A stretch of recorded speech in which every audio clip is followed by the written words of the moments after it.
লইছে দাগুনি আবার ফিরে হোটেলের মধ্যে মুরকুলা বিরিয়ানি দিছে, চন্দা রুটি দিছে, বাদাম খাওয়া খাদ্য দিছে, সুজি নেঙ্গে কোন সুদ ছিল?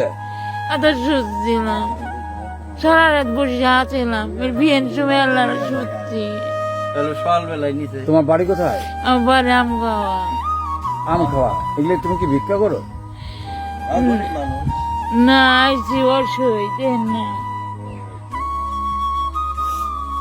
অসই আমার আদালতে কাম করলাম। ওই আমার বাতারা তো জানেন, শুনছেন। আমরা যে মহিলাটার সাথে কথা বলছি, এই মহিলা একজন ভিক্ষুক, অসুস্থ, তাপায় ঘা। সে ভিক্ষা করে যে টাকাটা পাইছে, পৌরসভার যে নদীর পার আছে এখানে সে বেঞ্চের মধ্যে ঘুমিয়েছিল। টাকা এবং তার খাবারগুলো বেশ কিছু, তার কথাতে অনেকগুলো টাকা ছিল, একটা ব্যাগ ছিল। এই টাকাগুলো ভরে কে বা কারা নিয়ে গেছে।